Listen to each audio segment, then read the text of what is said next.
GZS območna zbornica Postojna je 16. junija 2016 podelila priznanje najboljšim inovatorkam in inovatorjem v Primorsko-notranjski regiji.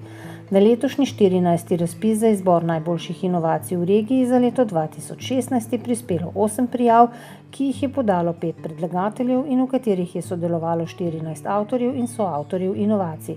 Podeljeni sta bili 2 srebrni in 4 bronasta priznanja ter 2 diplomi. Inovativnost je zelo pomembna za našo regijo iz tega vidika, ker namreč inovativnost je pogoj, da lahko naredimo nove izdelke, ki jih trg rabi, ker mi dobimo na trgu nek impuls, kaj bi se prodajalo, da inovatorji k temu pripomorejo in dejansko dajo novo dodano vrednost. Naše inovacije, tudi ko jih spremljamo tukaj na natečajih, ki jih izvajamo, so pravzaprav bolj procesne narave, so neke tehnološke rešitve.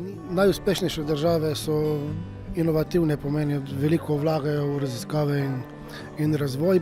Pomoč države je vsekakor dobrodošla. Pomembno je tudi, da podjetja sama motivirajo svoje zaposlene, da so inovativni. Pri nas je mogoče tudi struktura gospodarstva taka, ko se neko tradicionalne nizkotehnološke panoge, da je pravzaprav že nujno menjati strukturo gospodarstva, pripeljati neke dejavnosti z višjo dodano vrednostjo, ki bodo imele mogoče tudi več potrebe in več posluha za inovativnost.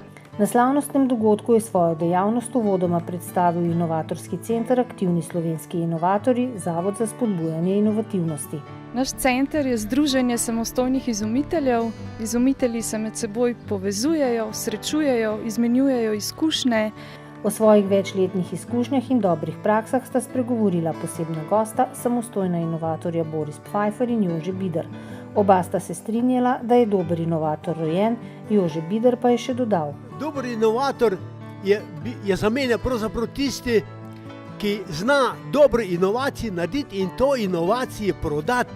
Boris Pfeiffer se je zavzel tudi za to, da bi bilo inovatorstvo uvrščeno v klasifikacijo dejavnosti in sicer po več kategorijah. Prva kategorija je inovator, kateri ima samo neke ideje, to kar je 99% v Sloveniji, kot številka 1, pomeni, da nekaj mora narediti s prototipom delujočim. Drugi je, da je uspel vsaj enega na svetovni nivoju plasirati, pomeni, da je dokazano uspešno prodajen vsaj en izdelek. Tretji, da dela pa v obe smeri, pomeni po naročilu, globalno in v vseh kategorijah.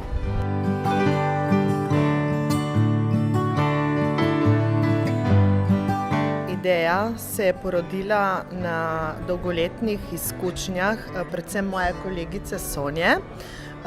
Ima veliko izkušenj z delom otrok v prvem starostnem obdobju, ki prvič vstopajo v vrtec. Skušamo mu s tem predpasnikom predvsem preusmeriti pozornost in da se nekako lažje vklopi v to novo okolje.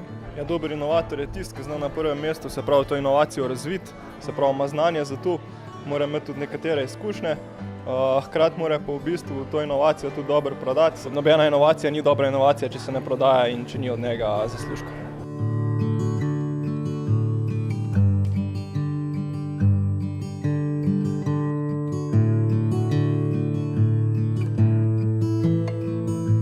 Da inovacija uspe, so ključne tri stvari, bom rekel. Ideja, pogum pa okolje.